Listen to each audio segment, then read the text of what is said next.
Hello, and welcome everyone. It's been a long Hello. time. Yes, once again, we said we would take like a month to record, then we took 2 months to record. This is just how Yes. things have been. Yeah. I think I would like to address something that might that a lot of people might have noticed. Uh I've been having a very irregular upload schedule for like a year now. And I think people have noticed with me in particular that things have been not going well. And I'll tell you this, I have been dealing with an issue in my private life. A very nasty, uncomfortable thing that came up, a disruption of my life, more or less. But the thing is that I have made a very deliberate decision to not share the contents of my private life with the audience, with you. That the things that happen to me in my day-to-day life, the even including the bad things, and the thing that happened to me is something that Ravignon knows about.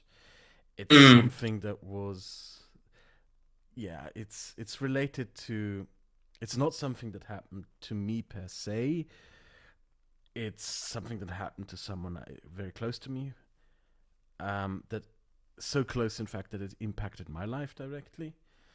And the problem that I have is, I don't want to share. I don't want to share my life. I don't. I really don't want to share my private life. Mm. Um, Maybe some of you have a problem with that. I mean, we could talk about this a little bit here, but yeah, there's certain.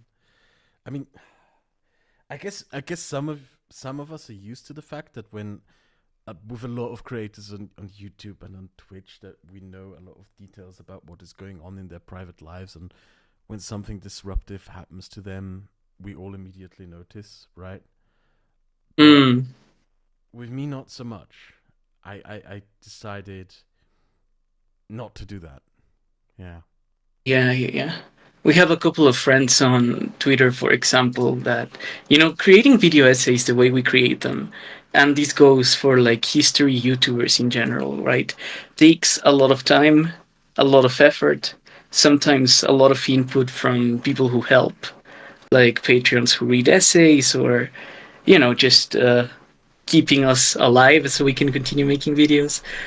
Um, and one thing that a lot of people do when faced with the fact that content creation is quite slow on our end is that they create like lighter forms of content, like maybe advertising aspects of their life that, can serve as a sort of update. But I think that neither you nor I like to do that, like It's more expose like what's going on behind the scenes. Yeah. the thing that I had to. If my brother starts messaging me now, that was a lot. Oh my god. Yeah, no, the thing that I had to deal with in my private life was something very personal. Mm. Something that someone did where they fucked up, where they messed up, where they screwed up. I'll where they. I'll give the audience a little hint. It's someone close to me who's dealing with an addiction issue who relapsed, and if you're someone who had to deal with a loved one who has an addiction problem, you know just how challenging it can be and how much it can upend your life as well. And yeah, Mm-hmm. the thing is, I don't want to give you more information than that. I don't want to give you any information at all. But it's not just out of sort of privacy concerns, it's also um, sort of an experience thing. I'll get into this more deeper with you. I know a German YouTuber. He's bigger than me. He's uh, well, he used to be bigger than me. I think I'm not bigger than him. But either way, he once did a video that someone didn't like. He did a video on a controversial topic, and what happened to him is someone randomly emailed him a picture of the high school visited by his 12-year-old daughter. And Oh shit. yeah, that happened to him. And that was one of the most creepiest, deranged things that I have ever seen happen to someone on social media. Um, and he never talked about this publicly, but it Mm. happened to him. And when he showed me that happened to him, this was years ago that he showed me that when this happened to him, and I decided in that moment, no way in hell am I going to share the details of my private life with my audience. No way in hell. Because I'm kind of that. Yeah, I mean, I don't have kids or anything like that, but was sort of a It's a moment where scary I just, prospect, regardless. Yeah. yeah. And I don't think that there are a lot of people like that out there. I think maybe one in like 100,000 at best. But Yeah. I now know that people like that exist, and the fact that people like that exist does kind of worry me. And Hmm. because of that, I decide, yeah, I keep aspects of my private life close to my chest, as close as I can. But yeah, I've been Yeah. dealing with some shit over the last year that was very uncomfortable. Um, I guess I'm kind of out of that. I need to have more time to work again. But it was very disruptive, very unfortunate, and I'm sorry that it happened. I'm more sorry for the person to who. Yeah, I'm not gonna get into that, but yeah, I'm sorry. Yeah. Yeah. Yeah, Yeah. yeah, We one thing we do have to say is that these kinds of things did affect our video output, but I think we're starting to get to a point where that has like largely stabilized. I saw like on the comment sections of some of the videos we posted on your channel that a lot of people were very surprised that there were two videos in a month. Those videos were not planned for that month. They were planned for for various months, but precisely because we had to deal with a backlog. Um, yeah, a lot of videos that were supposed to be posted over the course of you know a, an extended period of time were posted all together, and I think there are a few more coming in that regard. So yeah, There is yeah, like. also just the thing that I think I should. Writing is easier than drawing and editing and recording, Hmm. and it felt easier. It was like I can write the videos, I can read a book and then write the scripts while doing all sorts of things, while lying in my bed, quite literally, or while on a I can't train. write. I can't I, write like that. you can't. I can. I love reading. I Mm. love reading. It's one of the big joys in my Mm. life. I would be a lost soul without a book. And Yeah. so the reading just comes to me as it does, but the writing, I always have a notebook with me. I like to take notes and shit like that. Mm. That comes easier to me. And there's also some other things. Like I have to say that the things that happened over the last year affected my health as well. You noticed that I Mm. got a bit obese and that I'm now back into an exercise routine. But yeah, some things. Uh, th- we're getting back into the grind again. I hope we can get back Yeah, to yeah, yeah. how it was 2 years ago as quick as possible. And I hope that there are no more disruptions. I really do. Yeah. Yeah, yeah. I think a lot of things happened on YouTube as well that changed, I guess, our relationship to how we produce videos. But I guess that it's something that we'd rather not dwell on too much. Yeah. The Um, one big technical challenge that we're going to face is that mm, YouTube is now really favoring shorts in the algorithm, and is yes. trying to force creators who make long videos to make shorts to promote the long Yeah, videos. yeah. And I'm just sitting here thinking, oh god, why do you It's force me to make these short summaries of things that I yeah. love to delve into? This is not nice of you. Yeah, it's like the kind of content we aim to produce is like intentionally complex. Like we want to bet on quality over quantity, but YouTube wants us to bet on quantity. Like that, it's gotten to a point where we gotta. It's a skill we gotta learn, I guess. Like summarizing information. It's strange to me because when I look at your channel, for example, the one of the videos that I see is still performing like way above many others is the Russian vodka one. Like, what do you think of that one? It was brief, but in terms of like Yeah, but I impact don't and like that. I don't like that video. I mean, yeah, we can let us in. We can let the audience uh, in on a secret here. I hate all my videos. Like on principle, I am hyper self-critical, and if you bring up a video of mine that I made and say something positive about it, I will give you a long list about why I hate that video. Yeah, I've heard those a couple of times, to be Yeah, honest. yeah. Yeah, yeah, No, yeah. I think that is like that's Mhm. something that I decided on a while ago, like 4 or 5 years ago. I decided the attitude that I should have towards creating content is criticize everything you make heavily in order to make the next thing better. Yeah, I don't know if that's a yeah, healthy yeah. attitude to have. I don't know if that's a good attitude to have, but I'm trying to go by it, and we'll see where it takes us. Me, I don't know if you Yeah. do the same thing.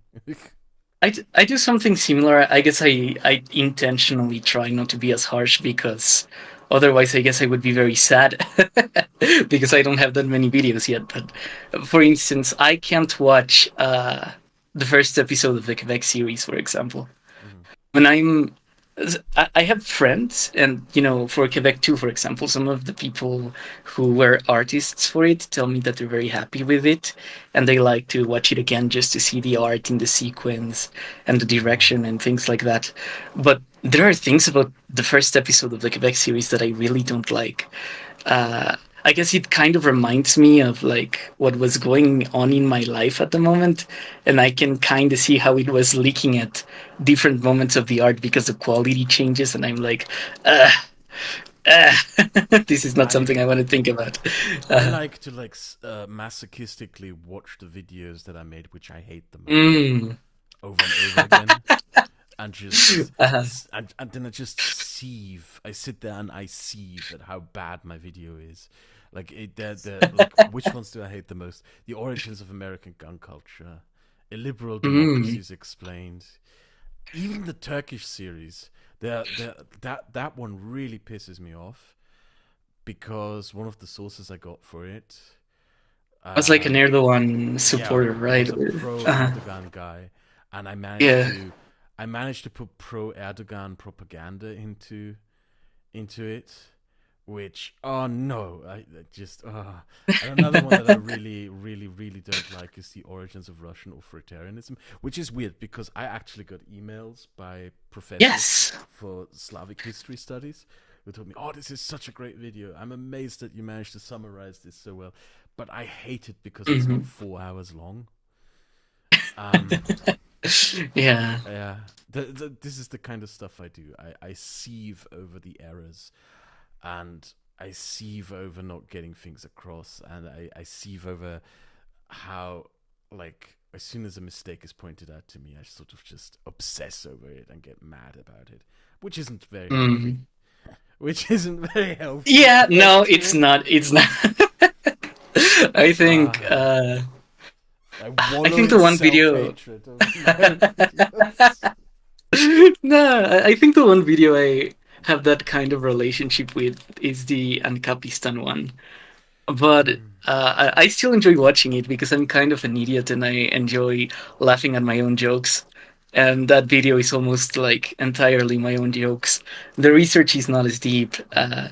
And yeah, I guess in terms of content, it's like probably one of the lightest videos I hope I ever make because I don't want to make something that light ever again.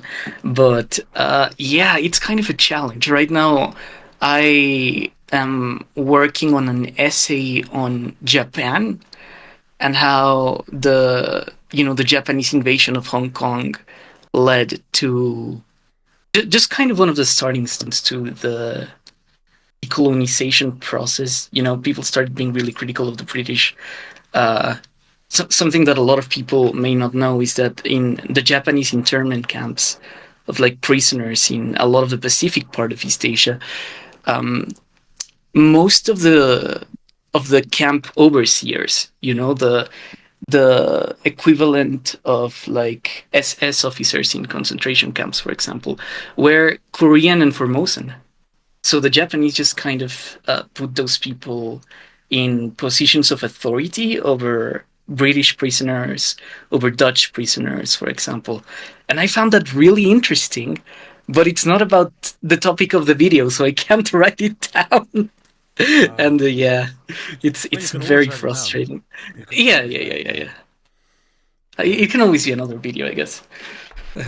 the thing that I'm in a state of despair over is at this point the Dutch project, where Mm, I've realized that this is like that I have to basically throw it away and start again from scratch because mm. it's just not it's the way I'm doing the way I did it is just not going to this is not going to work. Um, I got the impression it was kind of like an attempt to create something like the Turkey series or the Mexico series, yes, but but somehow more, more ambitious. Yeah, yeah, more, yeah, yeah. more, and more. And then, and that's structurally difficult. Yeah, but especially I ended considering. up at 200 pages, and I'm still not even out of the Middle Ages. Holy shit. That's not going to work. Yeah, no. The But Quebec series is 78 pages. I do, think that's a lot. do you know what microhistory is? No, I don't know what microhistory is. What's that? This is a school of historical research that is championed by an Italian historian called Ginsberg, Mm. who did this really cool thing where he, most historians do this global history thing. This is like the modern thing. Hmm. This is what we do with our series, right? We try to tie in larger segments of the world together into a certain segment, right? We like take one place, Mm. we tell its story, and we try to tie in the wider world. We try to see how everything is interconnected, and not just in terms of like different countries, but how societies are like these complex interwoven things, right? And Mm. Ginsberg rejected that approach, and he decided, no, I'm going to take a specific person, a specific event, a very specific niche thing, and I am going to dive into it like hell. Right? Okay. He famously Hmm. wrote a book that is really famous called "The Cheese and the Worm." No, "The Worm and the Cheese." Sorry, which is the story of a Italian miller in the Middle Ages who taught himself how to read and that read books to people and started formulating ideas, philosophies himself about how the world works. And the Inquisition didn't like it and burned him on the stake. And he sort of, in a really, really like microhistory in the sense of he didn't care about the wider social context or anything. He just very deeply researched that person's life and wrote this Ah. really famous book because it's really well written. It's probably one of the best researched history books there ever is, right? Hmm. Just telling this one man's life, and it's beautiful. It's amazing, and that's microhistory.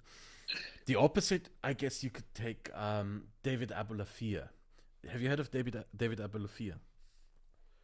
No, but is it maybe like the Yuval Noah Harari No, approach, no, no. of writing this big book? Abulafia Uh-huh. wrote this really great book called The Great Sea, Uh-huh. which is a history of the Mediterranean and all the Mm. civilizations, societies, and peoples that came to be and were throughout 4,000 years of history there, and how they interconnected and influenced each other, etc., right? That's the opposite approach to microhistory, the sort of tying in and weaving in, where it goes like, this is the Mediterranean, and this is how far the influence of Mediterranean culture goes, and how it shaped human civilization. And the thing that I tried to do with the Dutch project, which was like something that is just so stupid now in retrospect, is take the microhistory approach and combine it with the global history approach, but just going like, and Oh no. yeah, and that was really Yeah. dumb. Like for example, there was a Dutch man in the Middle Ages who invented basically mortgage-backed security, sort of a primitive form of that financial construct, which is when you take out a mortgage on a property you own to get something, right? And this guy, Mm. he took out a mortgage on his home to buy a ship in the Middle Ages, and he invented basically cruise ship holidays because what he did in the Middle Ages was he made people he got aristocrats and pilgrims to pay him to go on the ship, and he would sail around the North Sea, through the Mediterranean, to Jerusalem to take these people on Christian pilgrimages to Jerusalem. And it worked as a business for him. He made a lot of money, and he sort of invented this. Like, this is what he did, and I would have told his life. It ended somewhat weirdly. Eventually, the Ottomans caught on to what he was doing, and they held him hostage. Didn't allow him on the ship to leave. But Yeah, sad. that's the microhistory thing, right? Just saying, oh yeah, there was this guy, a Dutch man, who had this idea that he took out a loan and said to the Mm. banker, if I don't pay back, you can take my house. And with the money that he got, he bought this ship. He managed to make the money by sailing people to Jerusalem. That is the microhistory thing, telling the story of this guy and what he did. And I wanted to tie it into the wider context of saying, yeah, this is how, you invent a sort of mortgage-backed idea. Because after him, a lot of Mm. people in the Netherlands started doing this, taking out loans, backing it as a security with your property. And this, of course, influenced the financial history of the Netherlands. But in doing Yes. this, I end up screwing myself substantially because I end up with dozens of small stories lining up in a way that just uh, like I have another story, for example, in the Middle Ages. Um, The day your town got its church bell, was a holiday. The anniversary of the day that your town got its church bell was a holiday in medieval Europe. I wanted mhm. to tell that story around how Antwerp got its first church bell and the celebrations around it, and how it was an essential part in forming and shaping the identity of Antwerp. But when you end up with like 12 stories like this, like 12 micro stories of individuals and peoples and what they did and what the story of their lives did, and then you list them up all together, and then you also add the additional narratives around how this all ties into society. I punished myself. I sort of I set myself up to fail. I set myself Yeah. up to work this sort of incomprehensible, well, maybe somewhat comprehensible, but just tedious long thread of stories. And I realized Yeah. now that I have to scrap all of this, and I have to start again from the beginning, which is sad because I basically wasted 2 years. Yeah. I think that thing that you attempted to do is very similar to a project the Canadians did, which was a collaboration between, the Canadian equivalent of the BBC and and the French Canadian equivalent of the BBC. And the thing with that project is that it had like millions of dollars in funds. So yeah, I think one thing that we've successfully proven with the way that we create videos is that you don't need like those millions of dollars to create accessible history content, but we still crash against like the rock of the limitations of funds and I'm those actually kinds of proud things. of that, though. I'm actually proud of Yes, that. I am as Like well. I am as well. I have had like people contact me offering me to send me money to finance a series that is not even finished, and I am very proud that I've always said no to these proposals. That I could always say no. Mm, If you want to give me money, do it after I finish the video. Don't pay me in advance for anything. And I'm really glad that on this sort of shoestring budget, we were able to do things like the Mexican border series, or that you did something like the Quebec series. I think that's great. yeah. I don't know. Maybe we should take a lesson from the Dutch guy who took a loan on his house because maybe, yeah, not having that financialization is kind of a liability. But I think that neither you nor I have the personality for debt. You know, No, like I we don't. don't like debt. Yeah, yeah, yeah, yeah, yeah, I don't. For yeah, me, it's yeah. more like people always think that it is a cultural thing that Germans don't like being in debt. It's not a cultural thing. This sort of Mm. social practice, like in Germany, in German-speaking countries in general, not just in Germany but also in Austria, it is Uh, frowned upon to be in debt. It's frowned upon. Like I was literally taught in high school maths. In high school maths, we had lessons on how bad it is to be in debt. I'm not joking about this. So mm. they teach us that you shouldn't take a loan in high school. Um, Oh shit. Okay. But that is not a cultural thing. A lot of foreigners think it's a cultural thing. No, it's not. It exists since the 1920s hyperinflation. That had Mm. such a substantial impact on the national psyche that to this day Germans frown on the idea of being in debt. I see.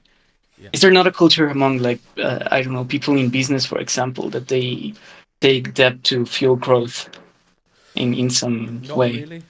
Not really. That's so interesting. Because in North America, that's basically how growth goes. There's this Yeah. weird thing of Americans who Uh, move to Germany. That like there's uh, not a lot of Americans that move to Germany, but whenever I notice whenever an American moves to Germany, they just take out a shit ton of loans because the interest rates on loans are so low here. Because nobody takes out loans, so they just wander from bank to bank and just take out one loan after another. Holy shit. Yeah, I noticed that with almost every American Um, I met who moved to Germany. First thing they do when they're yeah, I'm taking out a shit gigantic fucking loan. oh, that's very unfortunate. Yeah, no, in the United States, I would say this is true of Mexico and Canada as well, right? Um, it's very normal for businesses to run on risk. And yeah, it's just kind of a fact of, if you don't have like your family to crowdfund you, or if you don't have like a family business to get started in, if you really want to get creative and start something from scratch, you take out loans. And in a way, it's gotten to a point where maybe people just have that expectation because to go to university in the United States, you take a loan that's almost like 100,000 euros, if not more, right? To go to college. So the philosophy and like the attitude towards loans is very different. It's I guess very different that's here. Very different yeah, here. If yeah, you yeah. want to do a business, you have to sort of provide a proof of concept, a functional Mm. proof of concept. You have to prove that what your idea is also already works, which means you're kind of forced to scrounge together the means to make sort of the first little proof of concept yourself and then Okay. work with that. I don't know if that's a good thing. I honestly don't know if that's a good thing. I mean, there are many financial things like these that are sort of Uh-huh. where people don't know where they came from. Like one of my favorite examples is that Italian banks used to be famous for the fact that uh, they didn't borrow money to states and governments. And the reason why this Oh. is, yeah, you Yeah, already yeah. know because it's the reason why this is because the Italian city states and the banks of the Italian city states in the Renaissance, they used to borrow money to the French king, and when the French king couldn't pay back the loans, he just invaded the French city states, conquered the Italian city states. He just invaded them and then declared the loans annulled. Like he held the bankers hostage and declared the loans annulled.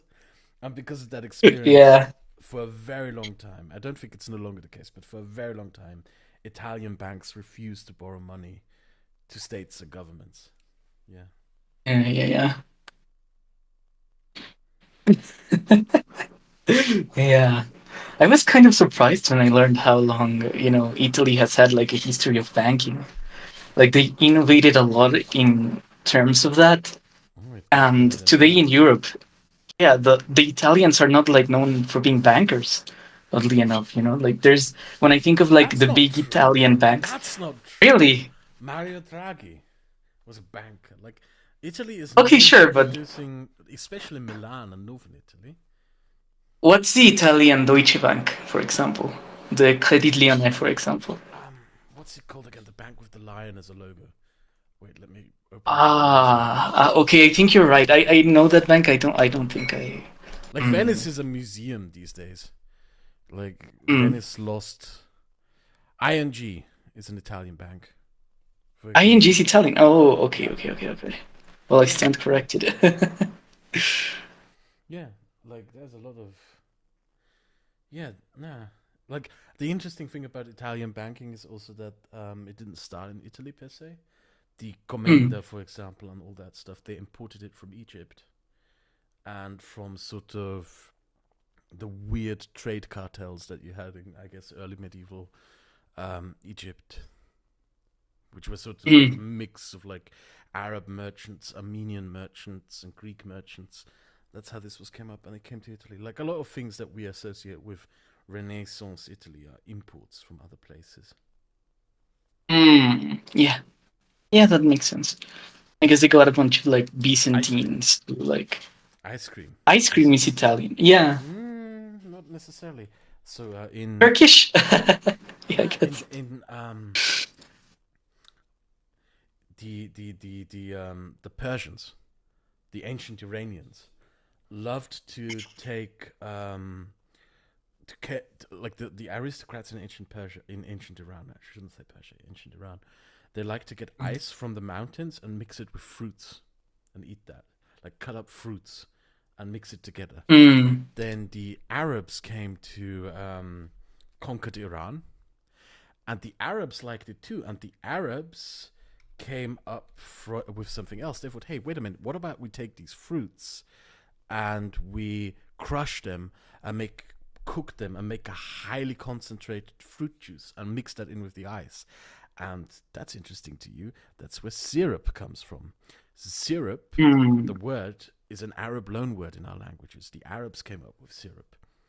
And then, Sirope. Like, yeah, yeah. And the Italians, where specifically the Venetians, when they traded with the Arabs, they brought with them this concept that, oh, yeah, we take ice from the mountains, we mix it with this Arab fruit liquid called syrup, we make that syrup ourselves, and then we make ice cream. But then the Italians had their own additional idea in Italy, which was, how about we mix this with cream? And that's how ice cream yeah, was yeah. invented.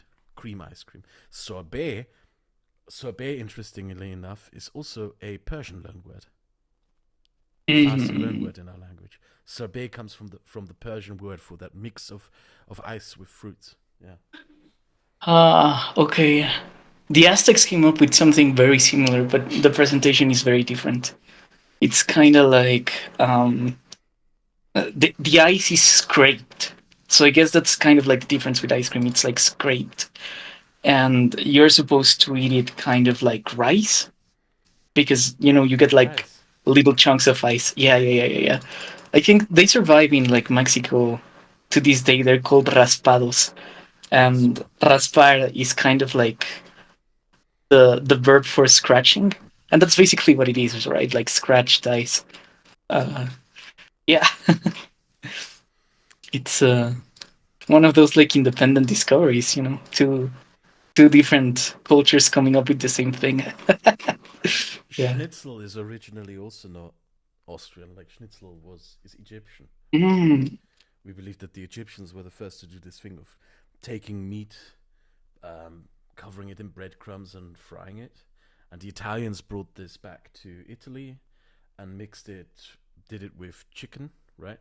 In Italy, it's called pollo Right. rosto. And then the Austrians I've never conquered had that. Italy. It's basically the same thing. It's a bit chicken schnitzel. And the Austrians then conquered Italy and decided, yeah, we should do this with pork. So that's how this transitioned over years. I see. Yeah. Yeah, yeah. It's the second of these streams that devolves into a food conversation. That's a good thing. Yeah, I, yeah, yeah. I think you can judge a civilization by the quality of its food. So, uh, Yeah, yeah, I guess.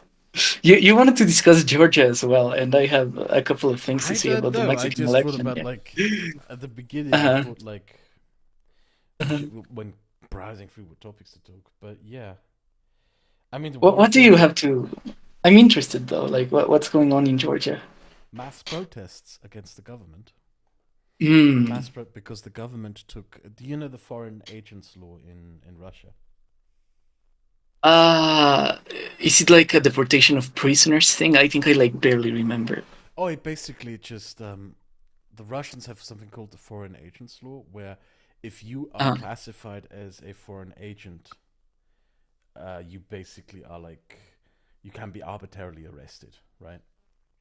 The law mm, basically is that anything that is financed with foreign money is illegal, right? Or has to register itself, and you have to register yourself officially as a foreign agent, and then you will be branded as a foreign agent, which is in itself already absurd, right? But the law mm, is so vaguely defined that it allows the Russian government to basically brand whoever they don't like as a foreign agent. Like if you go on an interview in a foreign news station, you can be branded as a foreign agent. And the Georgian government right Mm. now is somewhat pro-Russian, actually very pro-Russian, if we're honest. And Mhm. they decided, in their magnificent wisdom, to basically copy the Russian law and try to push it through parliament. And that's why the mass protests are happening in Georgia right now. I see. Today, it's tens of thousands of people who are protesting because the Georgian government did something incredibly stupid yesterday. Um, members of the ruling party kidnapped a member of the opposition and brutally beat him. Mm. And then they ordered a security detail to beat up several dozen protesters yesterday really badly. And the images of that, of someone literally having his eyes gouged out, went all across Georgia on social media. And today, as of now, tens of thousands of people are protesting in Georgia. I see. And it looks like another one of these, which you commies like to call color revolutions, which I like so much. Yes, yes, yes. Uh, but I'm decreasingly friendly to that term, but because I'm starting to see how close it is tied to like I guess a Russian kind of narrative. I want to say, Russia knows in some level. Well, Russian statesmen, right? They know in some level that a lot of the ex-Soviet republics are, in terms of governance structure, still somewhat similar to them, and the culture against democracy, let's say, not culture against democracy, but like the fact that people are not don't have as long a history of democratic practice as they used in the West, for example, um, is kind of a lingering thought in a lot of these spaces. And whenever these spaces start moving towards democracy, it's kind of a signal to Russia that Russia could do so as well. So when Georgia does it, like when Ukraine does it, I guess that when even Poland and the Baltics did it in their own times, right? The message that sends to the Russian public is that these people are not all that fundamentally different from us, even in our like particularist cultural mindset. So if they can do it, maybe we can do it. it's funny that you So mentioned that because I yeah. kind of disagree Mm. to it. Well, like I'm biased. I'm very much on the side of the protesters here. I'm not Mhm. exactly. I know someone. I spoke to someone. I don't really know them that well, who's from Abkhazia originally. Uh, And when she was a teenager, the Russians invaded Georgia and annexed Abkhazia. And what a lot of people don't know about the war in 2008 is, and the previous war as well, a lot of people were driven out of these regions, out of their homes, yes. especially in the Yeah, 90s. yeah, yeah. A lot of people were driven out and never came home. And this person was a teenager when she was driven out of Abkhazia in 2008. She was one of those people who like lived in the border region and had to leave and couldn't come back. And the cruel irony to her story in life is she married a Ukrainian and moved to Mariupol, Ooh, and she had to leave Mariupol. And it's just, yeah. that Nah, sucks. Yeah. I really dislike how the Russians have just continuously bullied all the surrounding countries, everyone who has a border with them for the last few decades. Yeah, And they're kind of protecting. Um, they don't. The Russian government does not want to become democratic. They have a lot to lose if they start moving in that direction. There's a lot of corruption that would have. If France arrested Sarkozy, like I don't know what a Russian equivalent of that would be. Like an entire generation of a political class just gone behind bars, and yeah, I kind of believe those people really don't want democracy to happen around them, precisely because they're scared that if the Russians, the Russian people, start seeing a democratic flourishment around them, they might just want to attempt the same. I guess.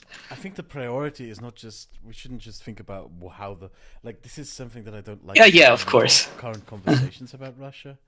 It's Mm, like the priority here is what are the Georgian people. I don't yes. I don't really care that much what the Russians think about what the Georgian Like, I'm pretty sure, like, Yeah, yeah, yeah. you as a Frenchman don't give a damn about what the Germans want. So we, in that sense, right? That type of thing, it shouldn't be that interdependent, right? It shouldn't be that like Yeah, Canada's political decisions shouldn't depend on Russian goodwill. Nobody's yeah. No, they political shouldn't. decisions Uh-huh. should like you live in Mexico and you're French Mexican, obviously, but like Mexico Uh-huh. should be able to make its own political decisions without approval of the United States, just as much, right? Like that's Yeah, we should. But I guess the point is more that when it comes to like practical realities, that these countries have like an incredible ability to punish, right? yes. An incredible ability to make that Oh, super everyone has difficult. that ability. Everyone has that Yeah, ability. yeah, yeah, yeah, Technically, yeah. like technically speaking, the French could punish the Belgians if the Belgians did something that the French don't like, but they don't. You know. Instead, they take the Yeah, frustrations out yeah, on yeah, Africans. yeah. That's Yeah. that's a, Oh fuck. Yeah, sorry for that jab, but it's true. yeah. I know. I mean, it's true. Like, I think, you know, Macron has been posturing himself very strongly against Russia recently. I think that's something both of us welcome.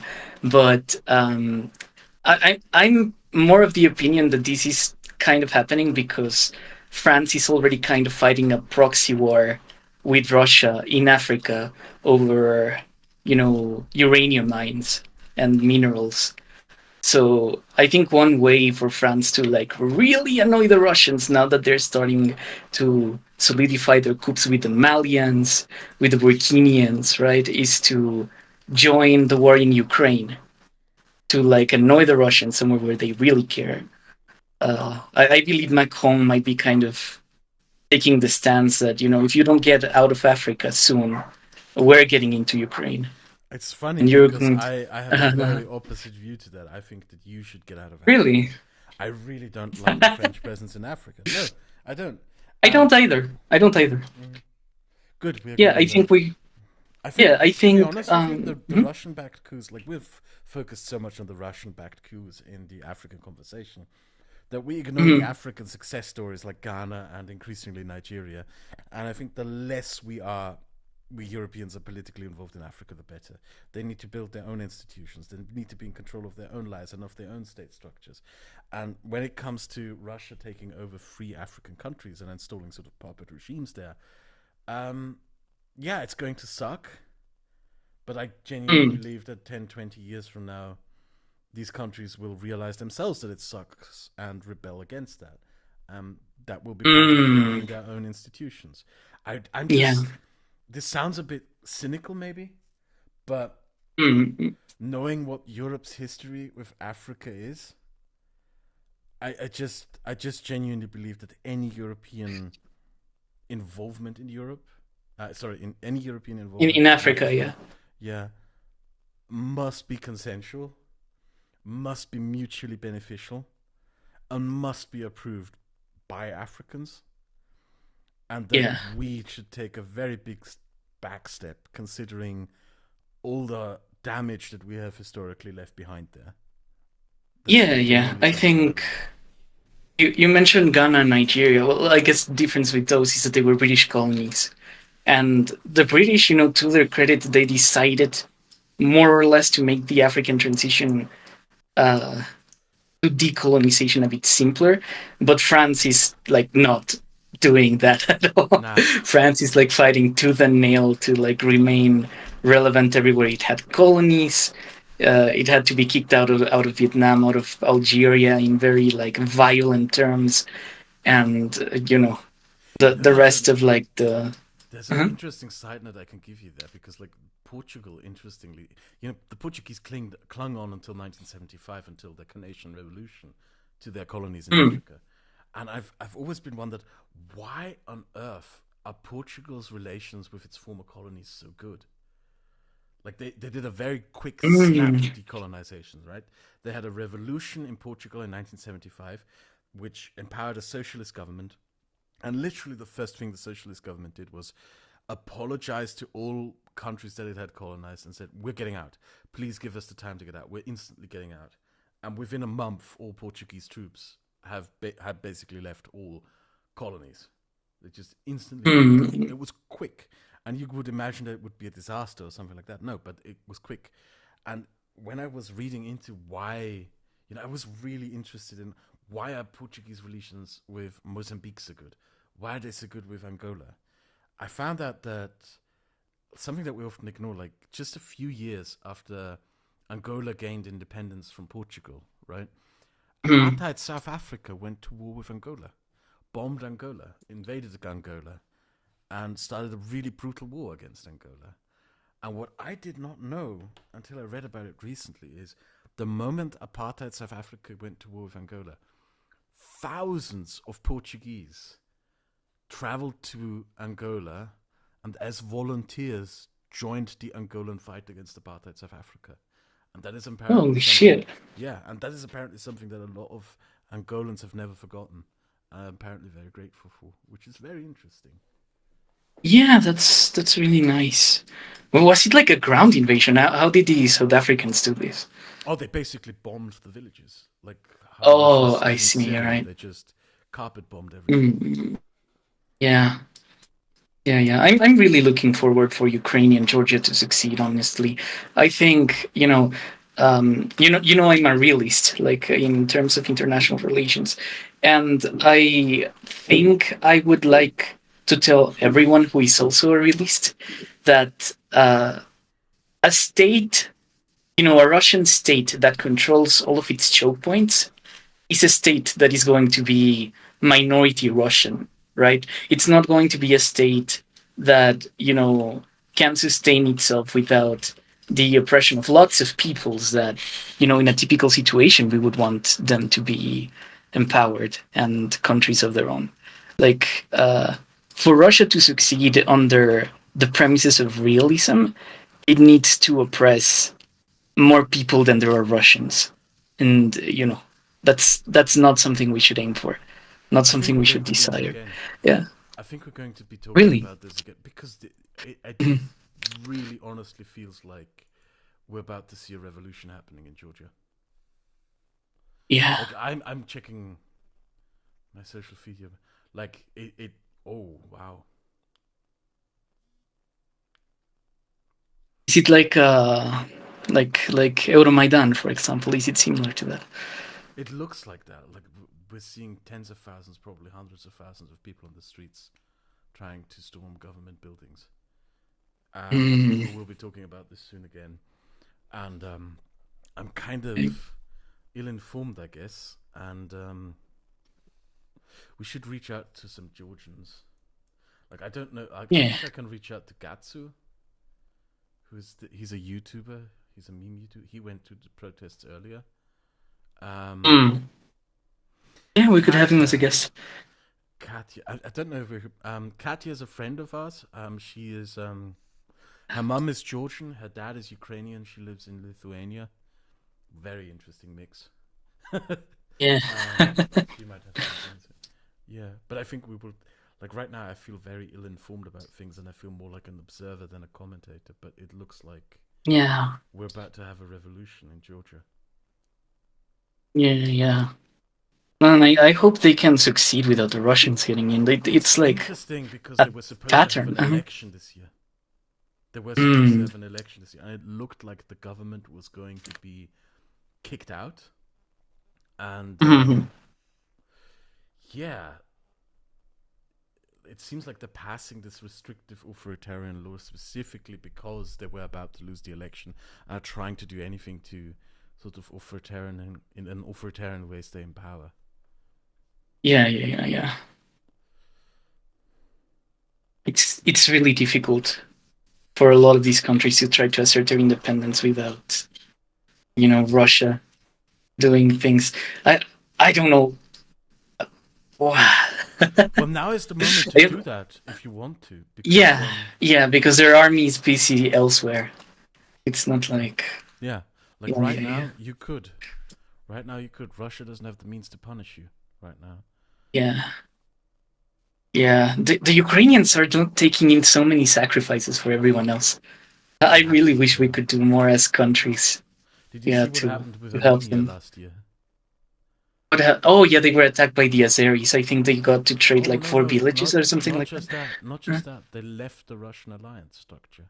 The Russian peacekeepers Oh kept the Azeris out of leaving, and the Armenians are now like this is something where I really put a lot of pressure. There should be more pressure on France and Macron.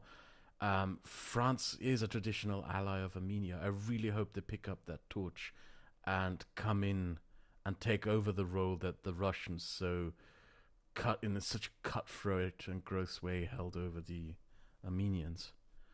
If Armenia can be yeah, pulled into a Western orbit through the French, I would really like that. maybe I don't know.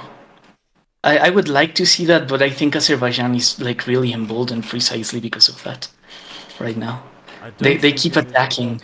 I don't think it is a controversial statement to say that the Armenians have Uh, suffered enough.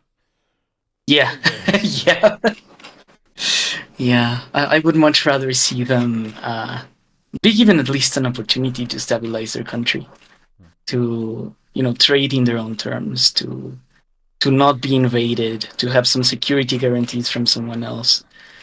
Uh, they're just surrounded by people who are not friendly. There's Uh, nobody there. and France, yeah, Imagine being yeah, squashed between Russia, Iran, and Turkey. Oh, that's a lovely yeah, place to be. Mm. yeah, yeah, yeah. Uh, Well, the other thing I had in mind is the Mexican election, which is going wonderful compared to everything we've been Go ahead. discussing. I'm going to shut up. I'm going to shut up and let you talk. Yeah, yeah, yeah. No, I mean the Mexican election. It's going to happen in 30 days.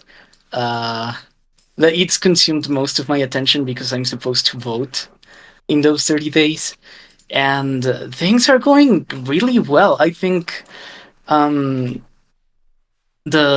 the AMLO coalition is going to get reelected, possibly with a larger margin than it was elected last time. The candidate to the presidency who might win this election is going to be both the first woman to become president of a North American country and the first Jewish woman to become, uh, female president of Mexico. And in terms of ideology, she's quite similar to AMLO. I think things look well. More or less, the great majority of the country is happy. And it honestly feels boring. I sometimes look at the United Kingdom to see how things are going in a country that is less functional, which feels weird to say because, yeah, no, democracy is just kind of working as intended here. Uh, if Trump does not get reelected, I think uh, Mexico is going to have like a very good time going forward. And yeah, the few controversies I see with like the national project that they have is that they're trying to democratize a couple of things that are very ambitious. I will let you give me your opinion on what do you think of these. For example, they want Supreme Court judges to be elected. in Mexico. Like you vote, yeah, you vote on the judge, and then they sit on the Supreme Court and they have terms instead of being like lifelong positions appointed by the Congress. So, that means we wouldn't have a Clarence Thomas, I guess. But it also Yeah, but means that the you judge no is openly admitted Ginsberg to be. either. No, yeah. Yeah. Yeah, yeah, yeah, yeah. Yeah, it's a very, I guess controversial would be the right term, right? Because it has a lot of upsides, but it also has a lot of downsides. And the country is willing to experiment to say, like, We're well, we're gonna going to try. test it before anyone else. Yeah, yeah, yeah, yeah, yeah. You know that like the thing that always happens is it's the thing that you didn't reckon would happen when you make Mm, policy. So the things that make it bad are things that you don't even know yet are going to happen. And then when they happen, yeah.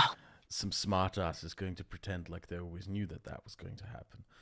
Uh, Yeah. yeah, Yeah, yeah, yeah. it sounds interesting. Like we do elect, like in a lot of countries, judges are elected, not the Supreme Court judges, but in the US, I think they Yes. elect their judges, for example, which is actually an interesting system, if I say so. I actually like it, Mhm. kinda. Um, it certainly is worth a consideration. The term limits is also a worthy consideration. Yeah. Yeah, well, we'll see how it goes. I think, It's interesting that the you bring Mexican. that up because I've been reading about something relating to law recently as well, which is What have you been reading? so. Have you read Hayek's essays on law? What is it? Let me go to the No, library to look up what the book's called. I, I've read most of his economic stuff, but like essays on law is like one thing I didn't care much about. Law. Wait. Fuck. I find Hayek really interesting, I have to say. Yeah, law, It's kind of like, legislation, and liberty is what he wrote. mm, And he in Europe, I think you Mexicans as well, definitely in France. We don't have common law. We have Napoleonic law. Thank you for yeah, that, by the civil way. law. Yeah, yeah, yeah, yeah. Yeah, civil law, civil law. Yeah, let's call it Napoleonic law because that's how we got it. Okay. Let's just. I mean, we can if you want. I know the French people will be happy to hear that, but um, it's like The Le Code Napoléonique. Yeah. exactly where law is codified and there's a principle set in law. We don't Mhm. go by precedent cases. We have a principle laid out in law, and that principle is interpreted, right? And Yes, yes, yes. in common law, you're supposed to go by principle, by case by case. A case is brought Mm. before a judge, the case is ruled on, right? And it's the not principle, sorry, the precedent case. The precedent Yeah, cases it's decide how laws are, how things how courts rule in the future, right?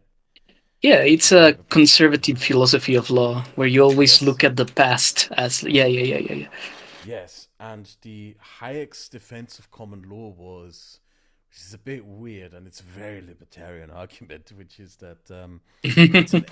an evolutionary process that Yes. through this process, bad laws fade out and good laws come in because you always have to improve by looking back on what you change, and through that, even though it's a conservative legal tradition, you end up Uh-huh. continuously improving what you got. But the interesting thing in this essay that I read recently, um, I shouldn't read law school essays because they're so whatever. I um Mm. um the point that the author made, which I found really interesting, is that okay, the US has common law, but they pointed, for example, to Supreme Court decisions that were made recently, where, for example, they overturned a gun ban in New York, where they said that the gun ban violated American traditions, but it didn't because that gun ban was from, I think, 1805. So the tradition Mm. argument doesn't work. It's a shoehorned in piece of nonsense, right? Yes. And the philosopher, the legal theorist or philosopher, whatever you want to call it, that I read, argued like, look, in a weird, mutant, creepy way, this sort of hyper conservative dominance of the courts in America is eroding the principles of common law and turning it more and more into a European style um, civic Napoleonic law, where the principle matters more than the precedent. Because the precedent in New Ah. York was a gun ban from the 1800s and firearms in New York City, right? But that was the Yeah, yeah, precedent. yeah. It was in effect for hundreds of years. But what did the judges do? They overruled the precedent by pointing at a principle. So, common law, he was sort of arguing that, okay, American common law is starting to mutate into a principle law, into a civic law, into a Mm. conservative civic law. And he Yeah. argued, the author is conservative, I can pretty much tell from it. He was sort of arguing that American conservatives, legal American conservatives, will eventually regret what they're doing right now because they're turning the country, the legal system, into a system of civic laws. And Yes. once you have the more liberal judges in the positions of power, they will enact civic laws. Once you have legislative power back to liberal forces, they will enact civic laws that go against their principles. Mm. So the Yeah, I principles can of kind of see freedom. that happening. Yeah. I'm sorry It's I weird dug to up me. this side note. I'm sorry. No, it's weird to me. It's interesting that you mentioned it because I was having a conversation with a conservative about this subject not too long ago. I basically made the point that, well, you conservatives, Americans, you kind of believe in evolution in a way, even if you don't like to admit it, because, the common law system kind of is that. You're arguing for, the development of a case, but you always go and look back to a previous state of law or a previous state of rulings, and those are kind of like the tools you use to determine whether or not you should take a certain direction into the future, right? But it is very true that as law offices are increasingly dominated by the conservative judge, they might feel confident to no longer rely on the tradition and actually employ like an accelerationist approach, right? So we know what the conservative ideals are. We might want to move forward to those conservative ideals. But at the same time, there's a huge, very long standing tradition of uh, American just kind of judicial activism. Like people who go to law school in order to become like human rights kind of defense lawyers. And those people are going to be back on the courts eventually.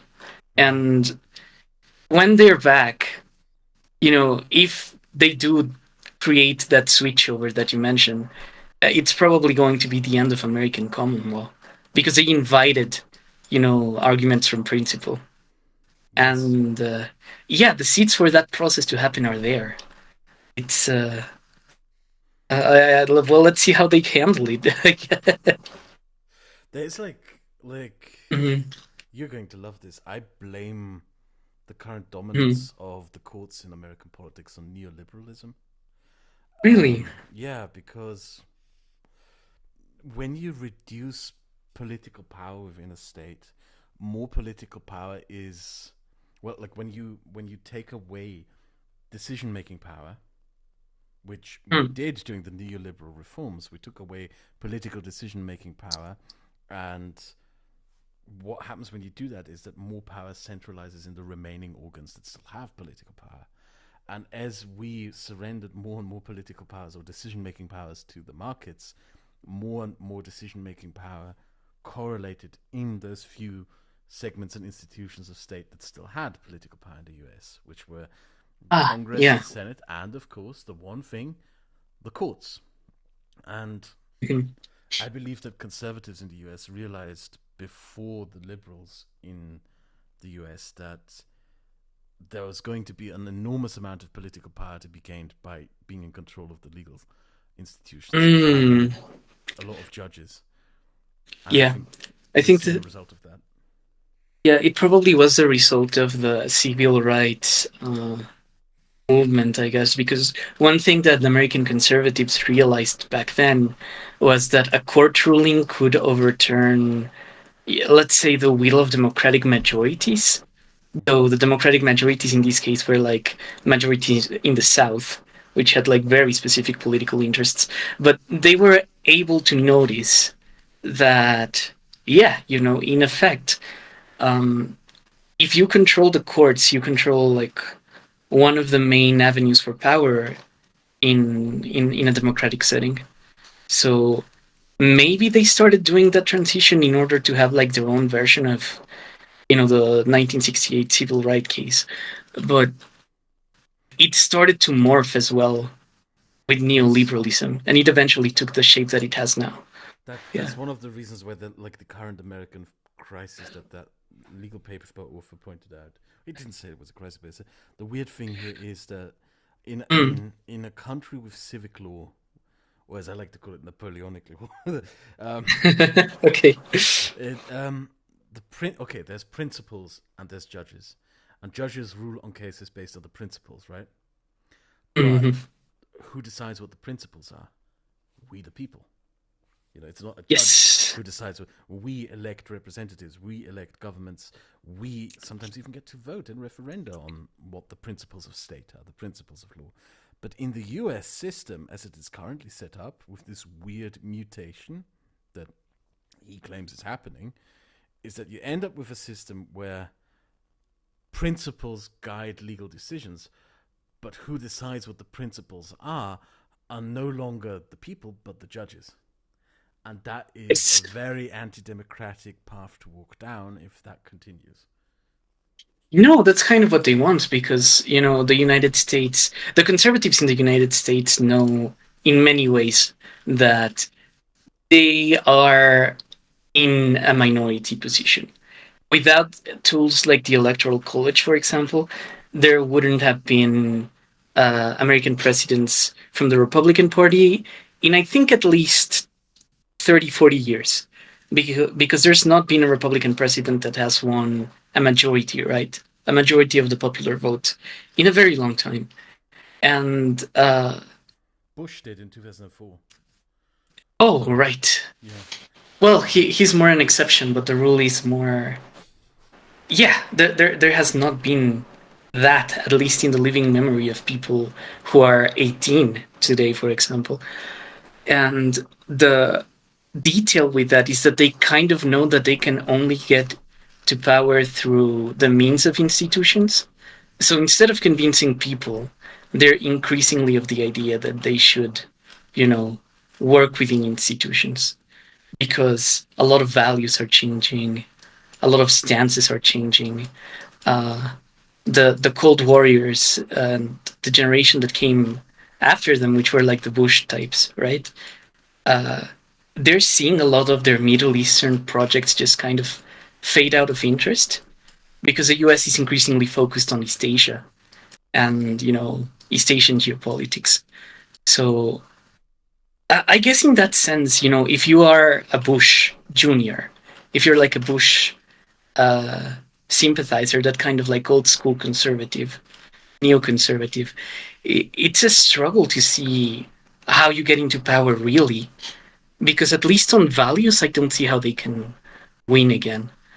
So one thing they can do, like in the absence of popular support, is kind of, play legal games, get in contact with technicalities, see how they Yeah. can convince judges and push the democratic will of like the populace at large increasingly out of positions of relevance. So yeah, that's something that's very concerning to me about the the art style of like the American conservative. They're kind of becoming like late Roman Republican senators, right? Where they're just kind of playing with the law to see what kind of advantage they can get, but they don't really care about a spirit of the law, right? It's just what the judge wants. Yeah. It's sort Yeah. of a principled unprincipledness is the word Yes. that the fear is that I read. A principled unprincipledness. Being Yeah. unprincipled on Yeah. principle. That's how I describe the legal decision, which is kind of an interesting way of putting it, but also like hits the nail on the head. Yeah. You should. Well, we should name the book. We It's should not a name the book. It book in was an case. essay in a magazine. Oh. So Okay. Okay. I still sometimes sneak into the university and take the things to read, even though I'm not supposed to do that Yeah. because I'm no longer a student. But I like to read. Maybe I should sign up for law school and then read it legitimately. Yeah. Yeah. To ease your guilt. Yeah. In Mexico, there's this thing where you can enter a university at any point because technically, if you're a taxpayer, you have a right to like go into those spaces of public education. Yeah, but I'm You not a just can get student. the I just feel degrees. dirty for doing it. I still feel dirty for like for going into the like. Yeah, I feel dirty Mm. when I sneak around and skulk around, listen to lectures and do this stuff. I should just get over it Hmm. and sign up again. Yeah, Yeah, but yeah, maybe it would be nice. I it's like enjoy political. maybe I should make a video about that, but I should probably consult a lawyer over this before diving into it Mm. because there's nothing more embarrassing than talking about law when you know nothing about law, or making a mistake when talking about law, because believe me, lawyers are the single most vicious fucking creatures there are in terms of Yeah, when you get somebody wrong in that technicalities. field. Yeah, Yeah. yeah, yeah, yeah, yeah, yeah, yeah. Uh, Yeah, holy shit. so be wary of the Yeah, monsters that live in the swamp before you jump into it. yeah, yeah, yeah. Yeah. It's strange. I think I like Civic Law a lot better. You Uh, like civic law? I'm yeah, I'm kind of glad that that's what we have in Mexico because rules by precedent can get you in this position where you're always in a permanent discourse with the past, right? Like the United States is in a permanent discourse with Jim Crow, in a permanent discourse with slavery, those kinds of things. Whereas in a country like Oh, Mexico, for example, I mean, uh, I'm gonna be when frank we with create, you. Even if the uh, U.S. had civic law, the issue of racism, civil rights, and the Civil War would not go away. Like I that's guess, something but that. you wouldn't have. But you wouldn't be in discourse with it, I guess, at the level of like states that still have laws saying that. Do you know when the last slave was like freed in the U.S.? No. It was like in the 1940s, I think, Yeah, I because there were also still people who had like slaves on their backyard illegally, like just I indentured know that servants in like prison. Uh-huh. I know that slavery was technically legal in Mississippi until the 90s because it was legal if you Yes, were imprisoned. Meaning, if you were yes, yes, sentenced yes. for a crime, the state could use you to basically do. Yeah, that's kind of like I get where you're coming from with this. That's like Yeah, definitely a negative side of common law. yeah. It's a It's consequence of like the U.S.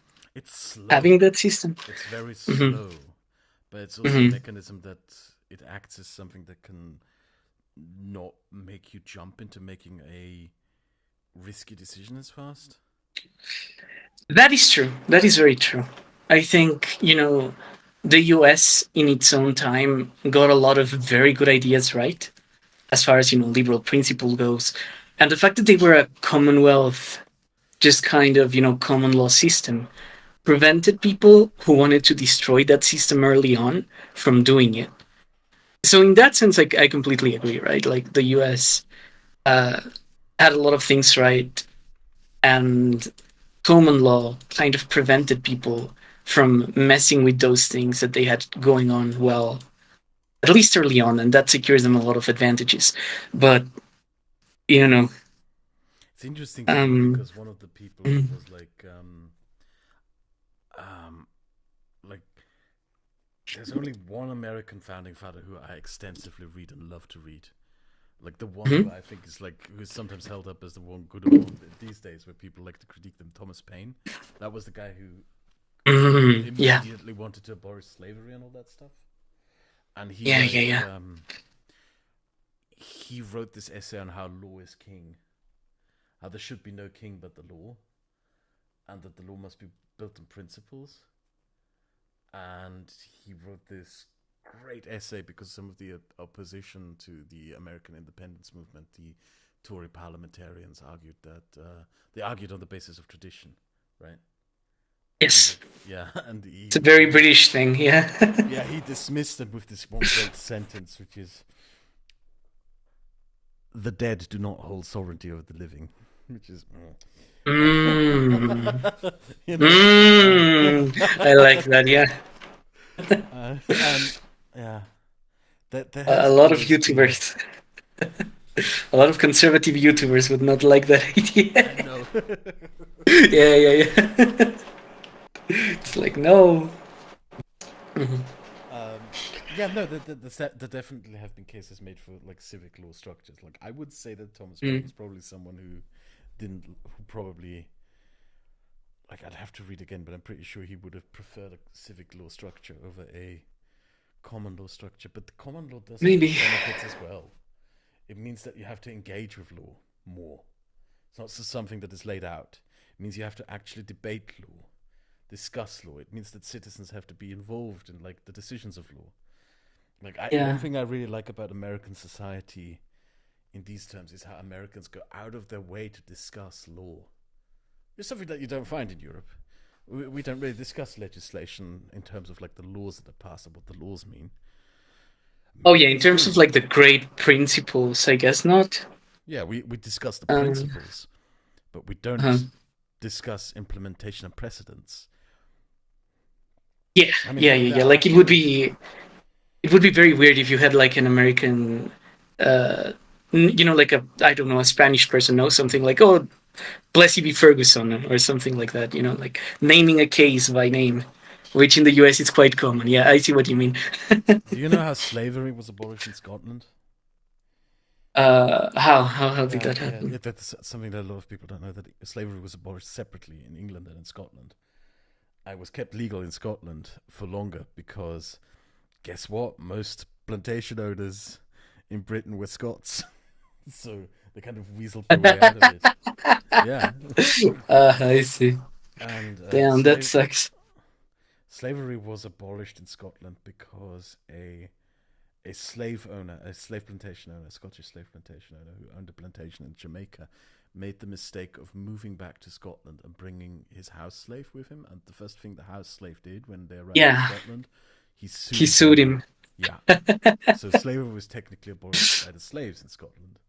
And you get things like these also. But it's Mm. also a bit.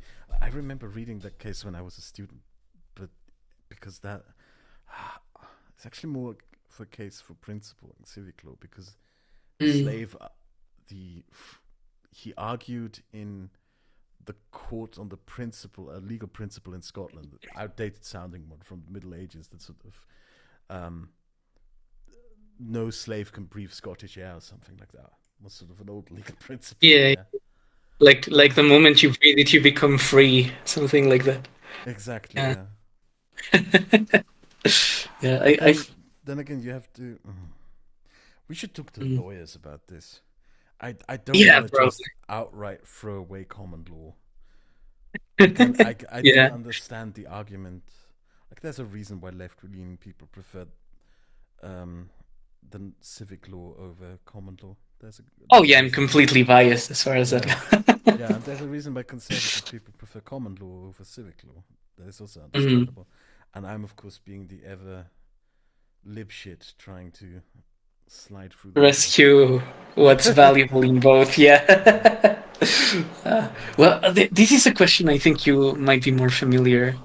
Well, more able to answer since you lived in like Britain longer than I did. Um, why do you think so many Scots were ahead of like the British Imperial Project? Because now that you Oh, mentioned the that's easy. plantation, Oh, that's uh huh, easy. That's easy. That's what was his name? The king, the Scot after Elizabeth. I Um, forget. Like John. Charles the No, no, oh no. John. Oh, from the fuck. yeah, the thing is that as I was reading things for like the I've latter read about episodes of the this. Quebec series, yeah, So like the first Prime Minister of Canada was Scottish. The plantation owners were Scottish. James, Like, James the First, James uh, the First, King of Scotland. In Yeah, and he became King of England when Elizabeth the First died. So when James the First mm, became James the Sixth, I think. Yeah, it's James the First of Scotland, James the Sixth of England, I think. Or mm, was it James the Fifth? No, it was James the one Fifth. of Yeah, both. James the It's Fifth. it's one of I'm pretty both. sure it was James the Fifth. Yeah, Yeah, yeah, James yeah. the First of Scotland, James the Fifth of England. When he became King of England, he rode into London on a horse. He went straight into Westminster, and what he did was sort of Mm, a silent coup, and it's really interesting. I read about that in a book in like the Oxford History of England series. It's something that a lot of people curiously don't know about, which is in the higher mm. positions of English governments, he sort of did this silent purge of getting rid of all the English people and replacing them with Scots. Really? Yeah. And what you had, Uh, like the reason why Scottish aristocrats became so prominent in British society starting in like the mid 1600s to 1700s is because as part of that silent coup that happened and through his successors, what was his family called again? The Jack mm, the fucking hell. The I shouldn't swear so much. The Stuart dynasty, yeah. mm, As part of like the rule of the Stuart dynasty, because the Stuarts were Scots, the sort of Scottish aristocrats became incredibly prominent and influential in Britain. Very prominent, influential. And they sort of, when the British Empire project came to be, these big influential Scots had a leading role to play in it. You find Scots like in the British colonization of India. You find Scots in charge Mm. of like how the 13 colonies in the US were run. You find Scots in Canada. I'm pretty sure you know that already. You find Yeah, yeah, Scots everywhere making money. Like Scots started the opium wars. Scots were the ones who sold the opium to China. Scots were the ones who dragged England into the war with China. They were everywhere. But the most interesting thing about them, yeah. it's not a uniquely British thing. If you look, for example, at the story of the Spanish company, of the Spanish Empire, who was the one raking in all the money and making all the profits and sort of at the helm of expanding the Spanish Empire wherever it could? Basques. Basque aristocrats. Really? Basques ran Oh, the Guipuzcoan Trading Company, had a monopoly on trade in the Americas. A Basque trading company. Yeah, the Basques were at the helm of everything. That it's not something uniquely British, where this sort of mm, small minority elite group, and in the British case it was Scots, in the Spanish case it was Basques, who sort of ran most of the big things. I see. That's interesting. Okay, yeah, I was kind of curious because, um, at least in Britain, I get the impression that the Scots get this uh, negative cultural capital, I guess. They're not necessarily liked, and at least today, they're not necessarily rich. But it does come to this kind of point where, Have you you ever met know, a at Scottish least, aristocrat? uh, no, actually, Well, the I've first thing you will not. notice is that they don't have a Scottish accent. Yeah, no, that's a Okay, I giveaway. see. You know, there were these Really? pofty tofters raised in England country houses who can date this back Uh, to being empowered by James the First and James the First of Scotland and James the Fifth or Sixth. I'm pretty sure James the Fifth of England. um, Yeah, they all moved to England, basically. yeah. No. Because of Uh, James, because of James, it was that's where Scots became powerful in the British Empire. It's because of him. mm, yeah, okay. The Spanish story is a bit more weird in this regard. The Basques were just really good at gaining powerful positions in the Spanish court. Mm, yeah, They I ran all the think some of the mercenary best. companies and they ran the Yeah. trading companies. So like the Spanish equivalent of the East India Company was something called the Guipuzcoan Trading Company, and Mm, it was entirely run and controlled by Basques. yeah. That's something very unique about, I guess, Spanish kingdoms, I want to say, because the way that the criollos got power in New Spain and New Granada, for example, was kind of like that. According to the caste system, they were not able to get into positions of power, at least through like the normal legal means. So the thing that they did is that they became like trade cartels. And then, you had the cow cartel, the wheat cartel, the beer cartel, and all of a sudden, if you wanted to make like economic decisions in any of the viceroyalties, it was really important that you had like the opinion of the tradespeople. And it came to this point where, the political class of the Spanish American colonies came to positions of power not through navigating the political landscape, but through becoming economically important. And then they couldn't be ignored by, a caste system that discriminated against them. So they bribed their way into power, basically. And There's we're still dealing with that kind of legacy, I guess. there's a note that I read in like a book, which a Basque history. I think it was a Basque history of the world, where they point out that Basques were very, very Basque aristocrats were very happy about having a lot of daughters, and that they went Mm. out of their way to get as many Spanish aristocrats from from Castile and co people who were not Basques to marry their daughters. Mm. And because in that sort of Spanish aristocratic setting, I don't know if it was that book, but the author argued that Basques realized that it is women who raise children, and that okay, you might marry Mm. your daughter off to a Castilian aristocrat, but because it is her who will raise the kids will become Basques because they're raised by the Basque mum. That's Mm. kind of thing. I See. don't know if that is true. I don't exactly remember where I got that anecdote from, but yeah, I should probably catch that up again. Um, but yeah, the Basques had a lot of influence in the Spanish Empire, like because I recently read a little bit about uh, in Mm. Venezuela in the 1600s, right? Venezuela was sort of an outback of the Spanish Empire, with like very little control over it for the first 100, 200 years. And what Yeah, happened is yeah, that the people who moved to Venezuela and settled to Venezuela were basically the people who were sick and tired of the Spanish crown. And they started building outposts and trading with the Dutch and the British and the French. And when the Spanish noticed that, it was interestingly not the Spanish Navy that turned up and put an end to it. It was the Guipuzcoan Trading Company who turned yeah. up Mm. with their ships and bombed Caracas and took over took over what the Yeah. settlers had built. Yeah. Oh, man. Those trading companies are insane. Like, They were the I guess most it's very difficult. valuable entities that ever existed in human history.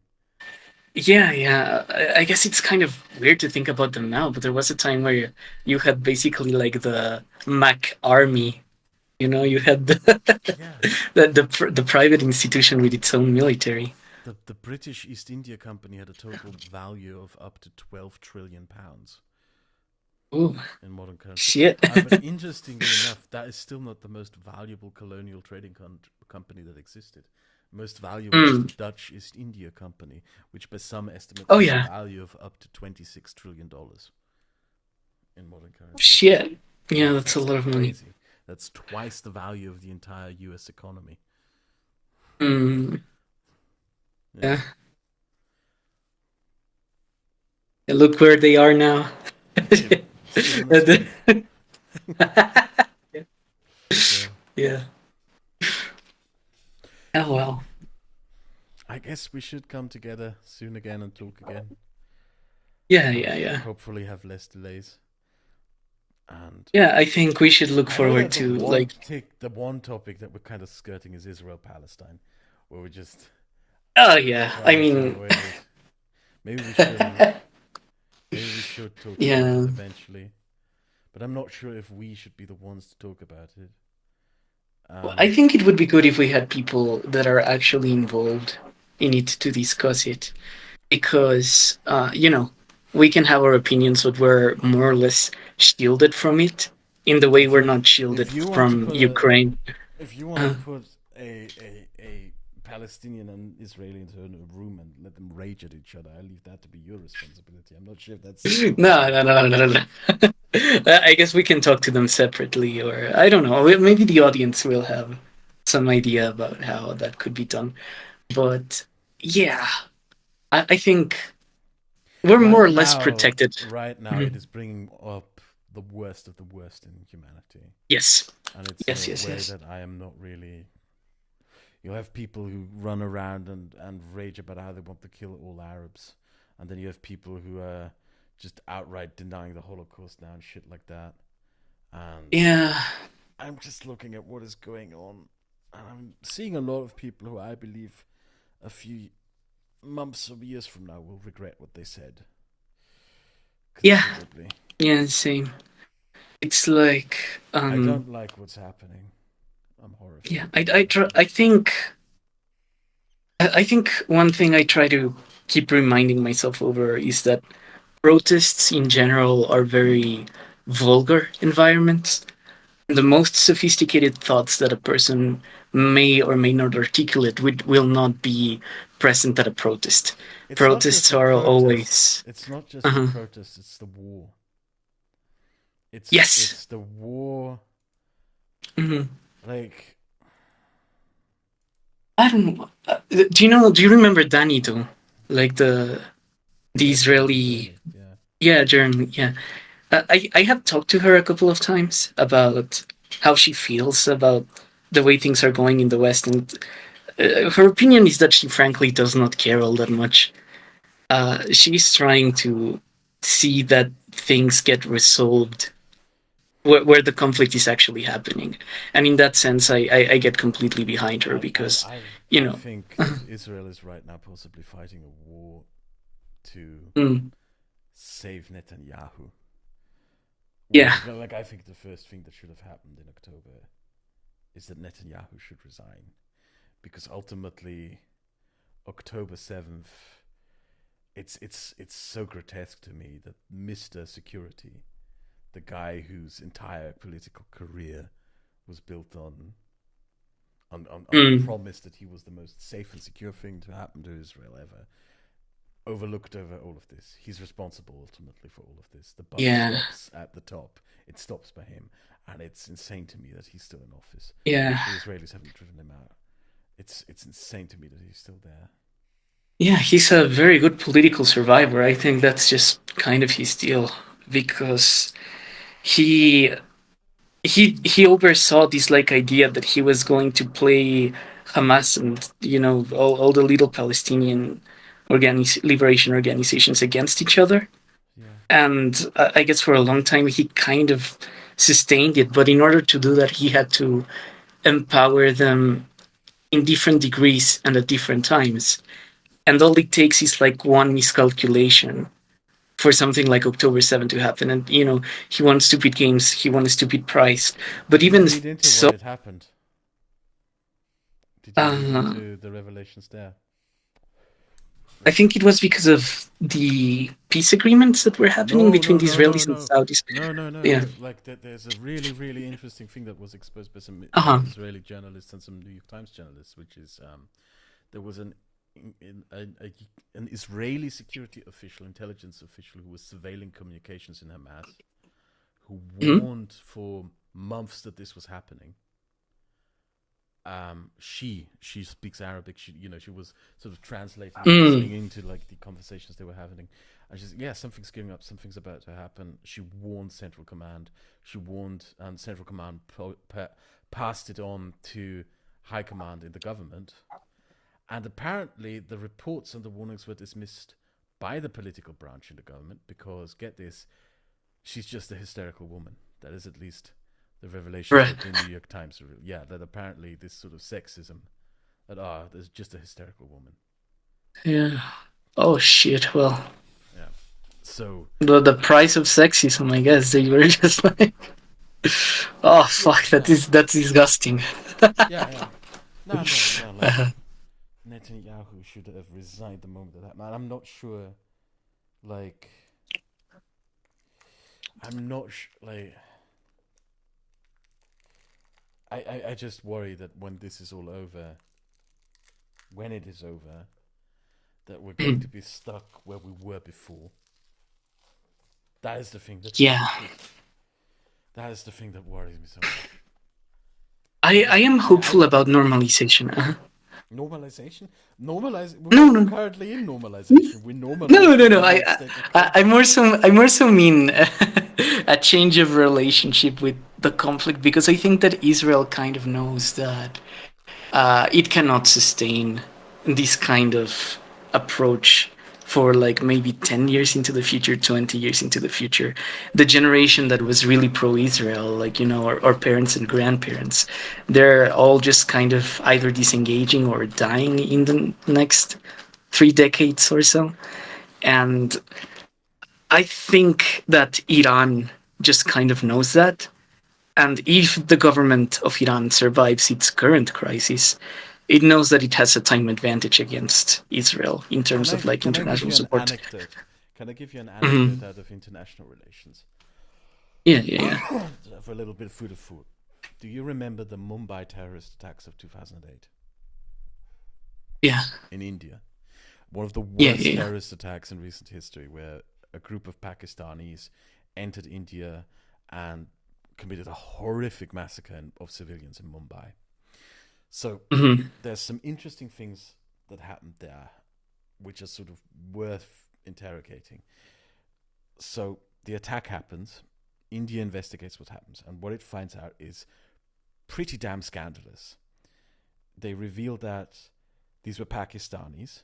They were trained by the Pakistani military network, military sector, right, and intelligence. They were specifically instructed by the Pakistani state to commit this horrific massacre. So it was a state-backed terror attack, a state-backed massacre, right? Yeah. And what is even more embarrassing is these terrorists were trained with US assets that were given to Pakistan to fight the Taliban. And instead of fighting the Taliban, Pakistan took these assets and these trainings, etc., and the equipment, and Hmm. trained and equipped the people who did this horrific terrorist attack in Mumbai. So what does India do with all this information? India, at this point, the government of India, would actually have had enough for a casus belli. They would have had what is needed to just bomb Islamabad, basically. Go to war with Pakistan. Because Yeah, yeah, everything yeah. they'd collected was enough to do that. They could have also really embarrassed the Americans and put them on the blast internationally for this. Because here you had America in the midst of the war on terror, and American equipment ends up in one of the worst terrorist attacks in recent history. But what does India Hmm. do instead? What the Indian government did instead was they made an intelligence dossier, they collected all the evidence together, and then they sent Indian diplomats out to every single government and shared that information. And the one government they prioritized was the US. And what India meticulously did with the evidence it collected and for its diplomats is it wrecked Pakistan internationally. Like, it is almost a joke these days in international relations How that isolated they are. Yeah. Pakistan has no more friends. Even when like horrible earthquakes and floods happen, nobody wants to donate money to Pakistan anymore. Nobody trusts the Pakistanis anymore. And even worse for Pakistan is that its alliance with America is all but over at this point. And what India did when it reacted to this terrorist attack, it's sort of, do we act quickly? You know, do we just stand up on the world stage and so go like, yeah, fuck it, we're just going to show that we're not walkovers? Or do we sit back? What they actually did in the end was we sit back, we patiently wait, and we play a long game. And the long goal is we isolate Pakistan and we destroy the Pakistani American alliance so that Pakistan is left in a Mm. really bad position internationally. And that long term Indian plan worked. It ruined Pakistan. Pakistan is now incredibly vulnerable. It really has only one friend left internationally, and that's China. And there's actually a popular saying in international studies, which is if China is your only friend, you don't have any friends, which I guess you know what that means. Yeah, yeah, yeah. So I don't know if we're going to discuss the Israeli-Palestinian conflict in the current context. I think, yeah, think about that example I gave you as some food of thought. Is that maybe what Israel should have done? But it would have been Maybe, also a bad but thing because it would have uh, destroyed the credibility of the Palestinians internationally. If that is, no, no. I think you're completely right in the sense that this was an attempt of Netanyahu to save his skin. Because if Israel could have had like a diplomatic isolation strategy, they could have done it, but they chose not to do it precisely to save the face of like Mr. Security, right? Like they had that consideration in mind. People are tired of Netanyahu. He's basically in power because he's avoiding like a corruption court, very similar to and Trump the in people that in this sense. government are just complete fucking lunatics. Yeah, yeah, yeah, yeah. Like Ben Gavir and Co. Like lovely people. It's just Yeah. yeah. Well, okay. That's probably something we can discuss for like next I think time. But if we do, we should take time to think about what we say and maybe uh consider if we want to bring someone into this conversation. sure. Yeah. And if we talk about this, we should be very careful about how we talk about things and be very considered. And it's one of these conversations where, in the current context, I believe it is important to remind ourselves to think before we say something. And I already know Yeah, that of course. are going to disagree on this substantially because I am politically more inclined to be pro-Israeli. I'm just going to Hmm. say it as it is, and you're more pro-Palestinian. Yeah, So I guess the way I see things is it's just like, despite all the sympathy I have for Palestine, and I do have a lot of sympathy for Palestine, I would like us to understand that Jewish people in their own right are a kind of oppressed minority. And one of the reasons why the classical, we've discussed this before, right? But one of the reasons why the classical, like, oppressor and oppressed, colonizer and colonized dynamic that, works so well in like post colonial states like the United States and the Latin American states and Canada, for example, it's not as clear cut how to handle that kind of narrative in Israel and Palestine because you're working with what functionally are two historically oppressed peoples, right?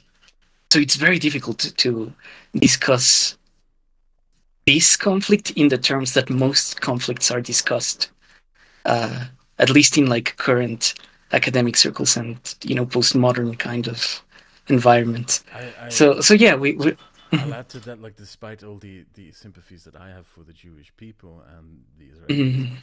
if you're going to fight a horrific war just to save Netanyahu's career, you've already lost the war.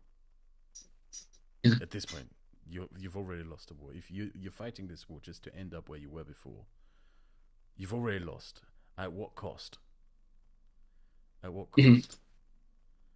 Yeah, He yeah, has to yeah. go.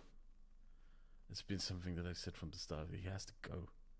He has to go. I'm surprised he's still in office. I'm really surprised he's still prime minister. Like, Oh, he doesn't he's even there, have a but it's plan. He doesn't have a plan except for saving his career.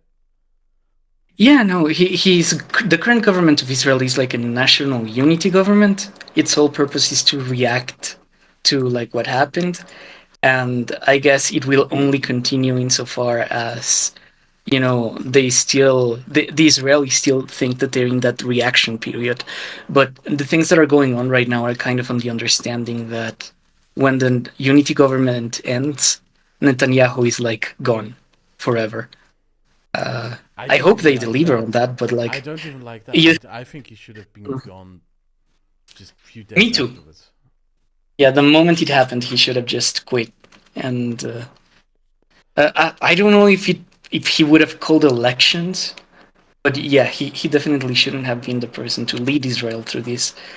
It's just a terrible situation from whichever angle you look at it. It's kind of making things worse for Israel and for Palestine. And yeah, as you said, at what cost? Yeah. What was the end point of everything that's happening? You can't fight a war without an end goal in mind. And I don't Mhm. see that, like, the end goal that is currently outlined. It's just basically just to be where we were before. But like, where you were before is where what led to where you are now. You're Yeah, basically, yeah, yeah, yeah. yeah. It's you end up in a cycle. You need to outline a goal.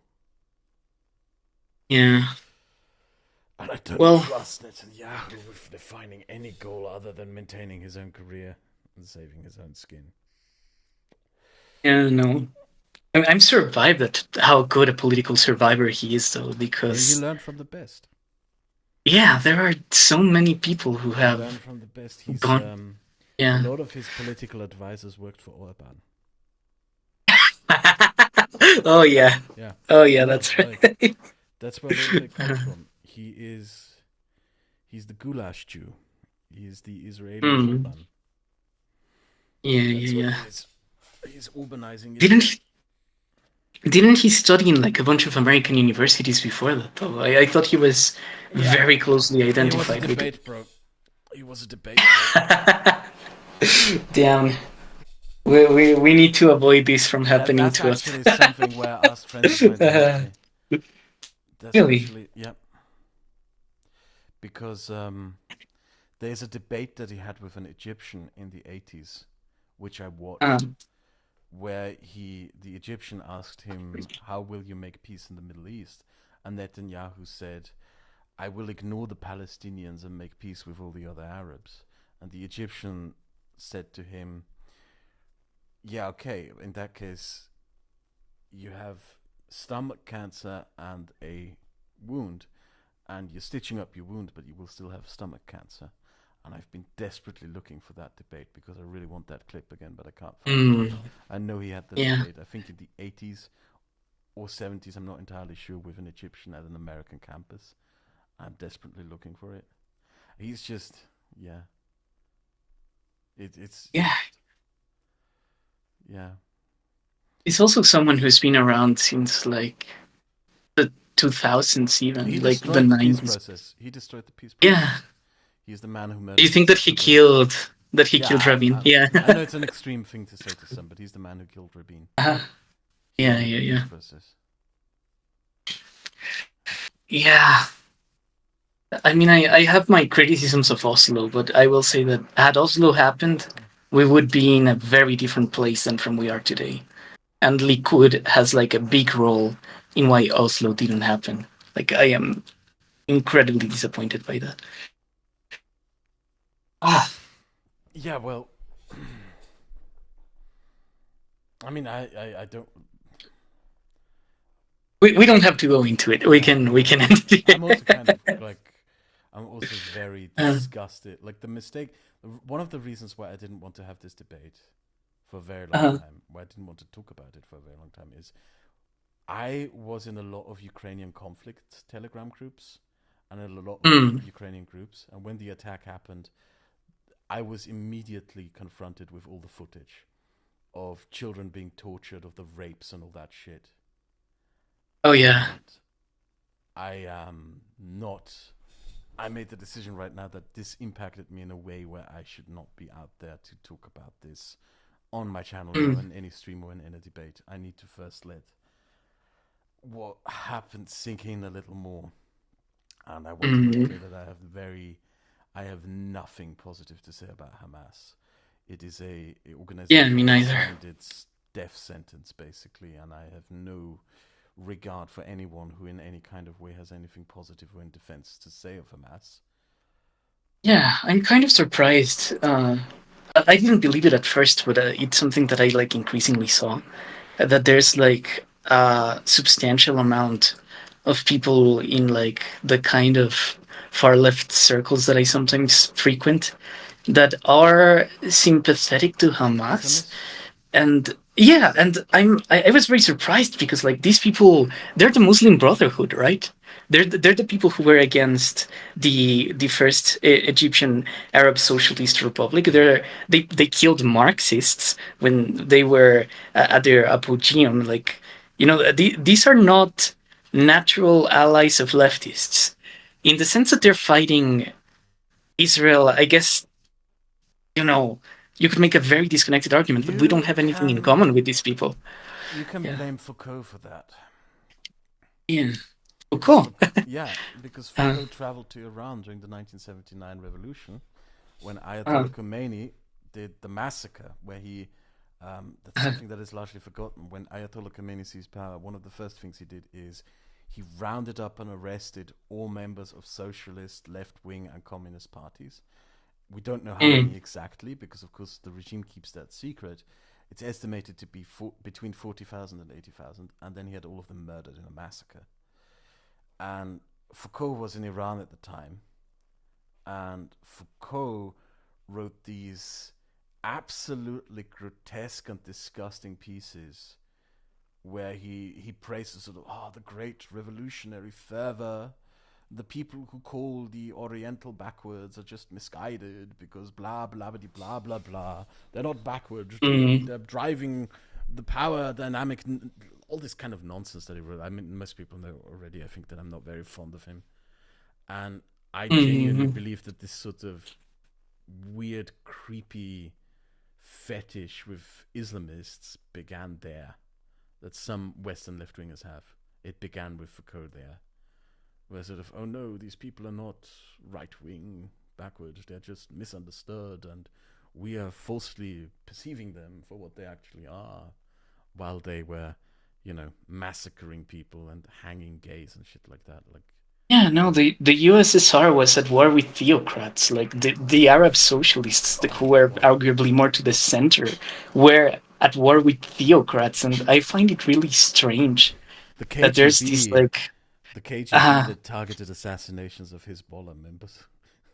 yeah, and I find it so weird that we've gotten to this point where that like aggressive secularism that used to characterize leftist discourse is kind of eroded, at least in some circles.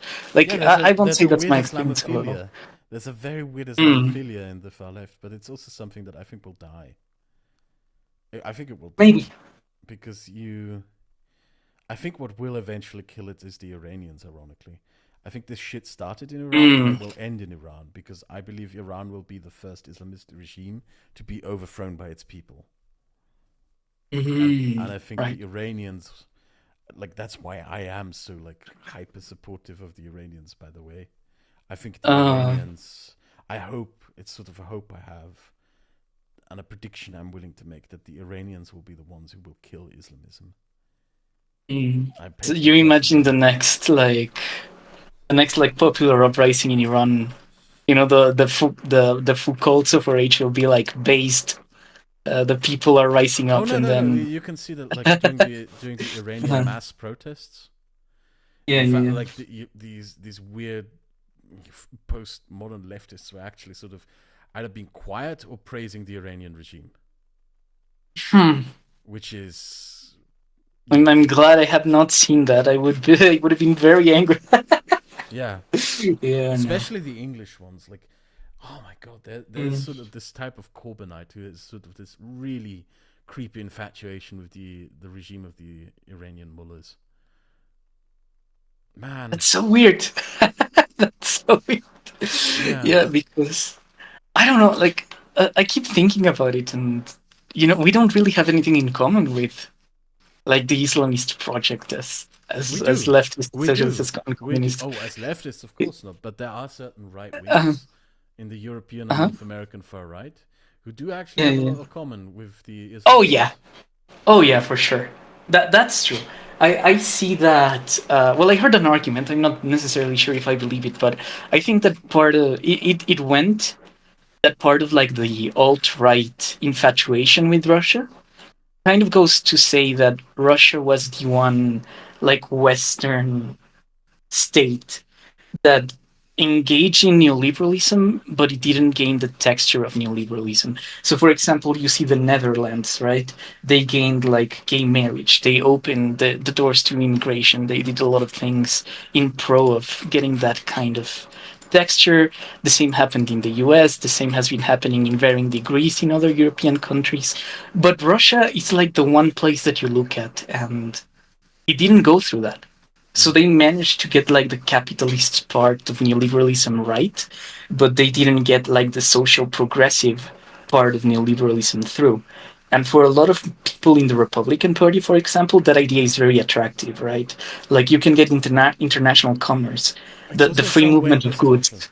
I have to Uh, be honest with you, that's really? some way a distortion. This is something that I've been researching a lot because I plan on making a video. Mm, Yeah, I talked about that in the Eastern Europe is not real video. I touched on it briefly. You know how there are certain right wing Europeans and North Americans who see places like Poland, who believe that sort of communism froze social development in the 50s, right?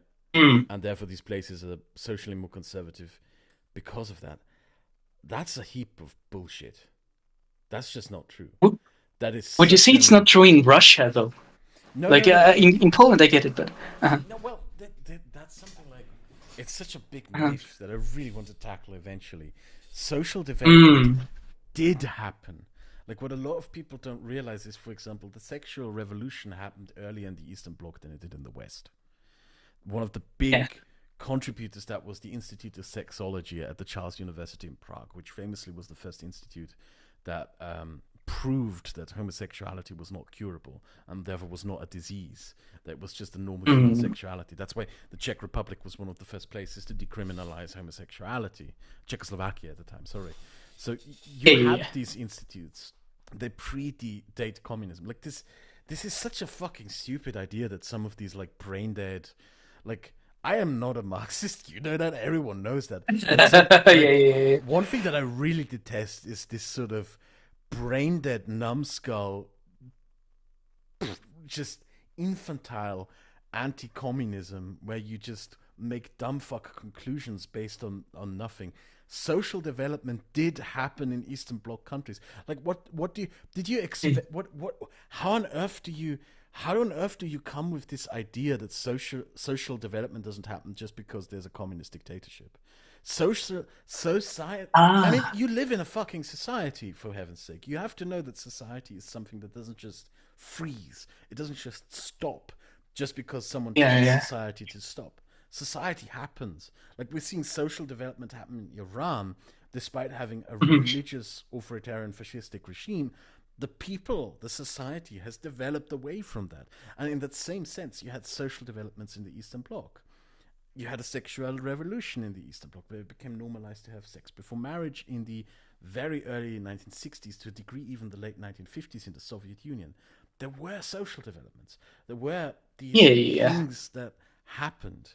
And I guess this is where I disagree with you to a degree, because you had these Mm. social developments, and what happened after the collapse of the Soviet Union, it's very different in different countries. Like if you go to Czechia, right? Oh, I see. Czech. No, no, no. I let me just stop you for a second. I don't think I we disagree here. I think that the based Poland meme is like completely stupid.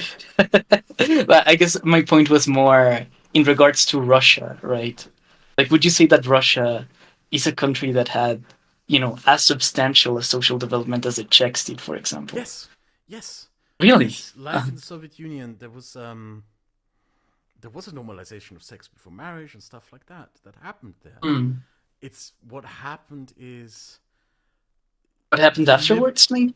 you had a deliberate sort of social conservative revival, in particular Mm. in the 2010s, but which started in the Mm. 2000s. I believe that there was a deliberate revival of sort of this right wing social conservatism, of ideas that Mm. Russians still refer to this as the white Russians, right? Like in the Civil War terms. Um, Mm.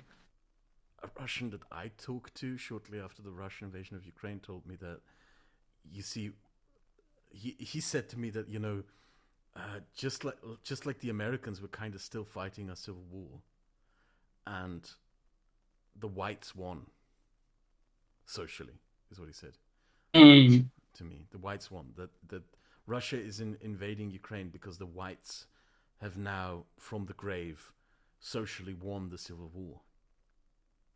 And I Ah, believe that. I believe that. There's no such thing as social stagnation.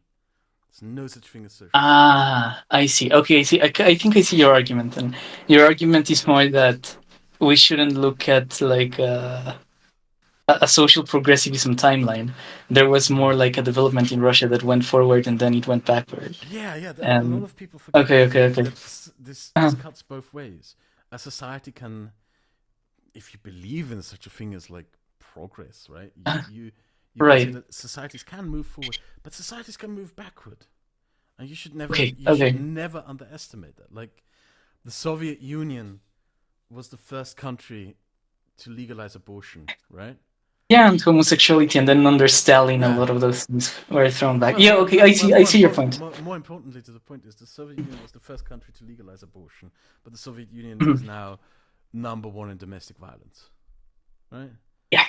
You see what I mean? In that It's sense, I guess I would say that there are Americans that look at Russia and they would like to replicate that turning back of the clock. I guess to they own like black that idea. people again. They want to own black people again. Yeah, yeah, yeah. They They want to also do like a bunch of. they also want the whites to win the civil war from the grave. I guess. Yeah, I can see that. Yeah, yeah, yeah, yeah, yeah. And that's more or less the infatuation I see that the alt right has with Russia, because Russia has I more. think that the Putin regime pulled a really great propaganda coup on a significant amount of the right wing and conservative American population. Yeah. It Did you see that massively he was like praising J.K. Rowling and shit? Yeah. Yeah, Yeah, like the he's yeah, and the thing that a lot of people shouldn't forget is it's all bullshit. It's all bullshit. yeah, Russia is he number doesn't care. one. And not just that, Russia is number one in divorces. Russia is number one in abortions in Europe. It's Mm, not a traditionalist haven. It's a bunch it's a bunch of thieves and polygamists pretending to be virtuous idealists. mm. Uh, I think that idea that like the war on Ukraine is a war on woke is kind of like the Oh, that's so stupidest thing much. I've heard.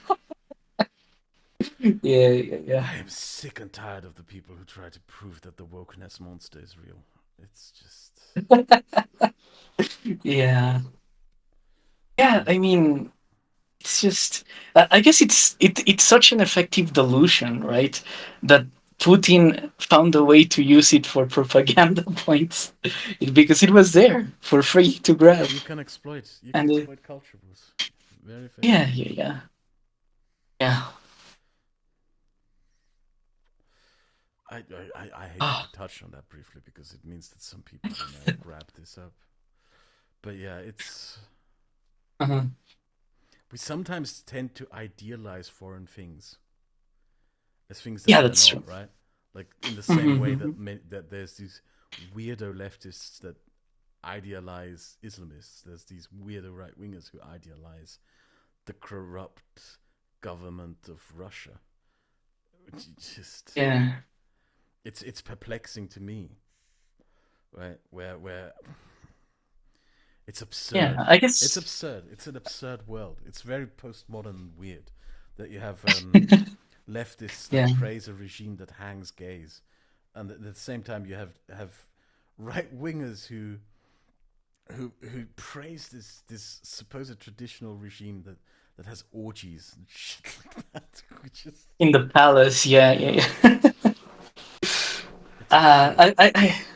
I'd like to believe it's just a lot of ignorance on the part of people who are very politically disempowered by dissent.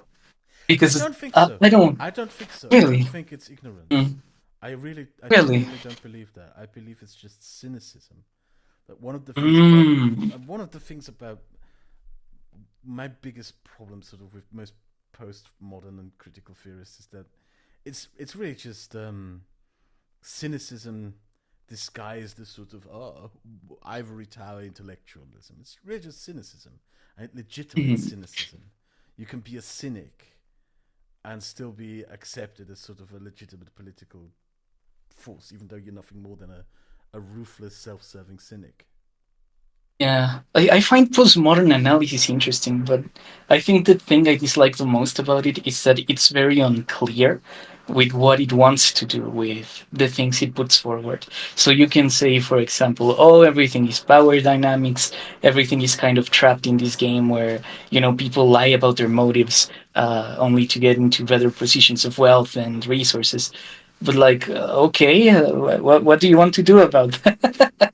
That's just kind of like my permanent question because, I you just know, think it always leads to Carl Schmidt. uh, I think it's a conversation that will just mhm, always lead you to being a Carl Schmidt, to being a Schmittian. yeah, And yeah, yeah, yeah, yeah. No, because liberalism, for example, has like an aspiration to a society where we get past a lot of these things. Yeah, an optimism, no, it's not and that. uh, It's not that. The thing that makes me that attracts me to liberalism so much is not that we have a mm, great vision for society. It's that it's okay to fail. yeah, yeah, yeah, yeah, yeah. That's the thing that attracts me to it. What do you do if you're an authoritarian? For an authoritarian, political failure is a death sentence. If you fail completely. Your people will drag you through the streets. You don't have a Yeah. process of changing power legitimately. What attracts me to liberalism so much is it's okay to fail because it's a system that allows you to learn from mistakes. You don't get that under a fascistic dog eat dog mindset. You don't get that in a cynical approach where there's just power dynamics. You don't get that under Marxist Leninism. You don't get that anywhere Uh, else. I would say that ultimately in liberalism, there's a bit of an optimism about how things can get better. And you can fail, but you can fail in the spirit of, you know, you can try again, and maybe the next attempt is successful, right? That's part of like Enlightenment ideologies, and in some ways, Marxism is also an Enlightenment ideology, even though in implementation it's typically been the parties that fail, not the people that fail. But there's a belief in it that things can get better ultimately, and I don't really see that in postmodernism, I disagree because with that postmodern completely. I, really, really, yeah, really. no. The great thing about being a liberal is failure. It's Mm. learning and appreciating that there's no such thing as a perfect system, and that we are bound to fail. Because we're Okay, fallible. yeah, yeah, It's accepting yeah, yeah. imperfection. It's accepting that you can be wrong, that you're more than likely wrong about something. I like that. Mm. I like that I can admit to being wrong and learn Yeah, from being yeah. wrong. I like that there are no permanent, ultimate truths that supposedly are always true, and when they turn out not to be true, I have to pretend that they're still true. Like, Mm. when the Great Chinese Famine happened, there were Yeah. Communist Party officials who tried to alleviate the famine. Um, the Communist Party had them arrested, sentenced to death, and executed for denying the Great Harvest. Um, Ah, yeah, yeah, and yeah. the I when I'm Yeah, confronted with no. failure, my world doesn't collapse, and I don't have to prove that something that is untrue is true. Mhm. That's what attracts me to it. Yeah, I like that about liberalism as well. Ultimately, you're empowered to course correct. I guess that's the term. You can Yeah, always like and not by force of review. habit, not by Yeah, force of yeah, habit. yeah, yeah, yeah, yeah, yeah, yeah, yeah. It's safe to make mistakes, I guess. And yeah, We should end it. We're almost at a okay, okay. we're Two getting on the hours, I 2 hour think. mark. Let's make sure to record another one as soon as possible as well. All right. I'll get back to If we working get on the good at video. it, Yeah, I'll yeah. immediately send you this. Okay. See you Okay. later, guys. Bye bye. See ya. Bye bye.